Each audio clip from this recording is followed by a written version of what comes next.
Good morning all. So ఈరోజు మా tiffin ఏంటంటే పులిహార చేసింది అండ్ అది వెరైటీ బాక్స్ అనుకోమాకండి. అది అన్నము, దాని మీద పచ్చడి పెట్టాను, అది అలా తయారైపోయింది అనమాట. అది వచ్చేసరికి బీట్రూట్ ఫ్రై ఎర్రగా ఉందనుకోమాకండి, అది వెరైటీగా ఉందన్నమాట. అంటే నల్లగా కనిపిస్తుంది కదా మీకు, నల్లగా ఎర్రగా ఉండిద్ది, తింటే ఫేస్ గ్లో వచ్చింది అనమాట.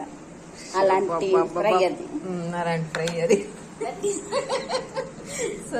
White rice and brinjal curry అంటే వంకాయ కూర. ఇది జనరల్ గా ఏంటంటే దీంట్లో మజ్జిగ పోసుకుంటది అనమాట. ఈ బాక్స్ అనమాట, ఝాన్సీ మేడం బాక్స్. ఈ రోజు వంకాయ కర్రీ అక్కడ వేసుకుంది అనమాట. అబ్బా 3 కర్రీస్ అనమాట. ఈమెకి టమాటో పచ్చడి, వంకాయ కర్రీ, బీట్రూట్ ఫ్రై, పులిహోర అనమాట మేడంది. ప్లీజ్ ఫ్రెండ్స్ సబ్స్క్రైబ్ చేసి లైక్ చేయండి. సరిగ్గా కనిపించట్లేదు, క్లారిటీగానే లేదు ఇప్పుడు వచ్చింది. ఇది వెరైటీ అనమాట. Thank you.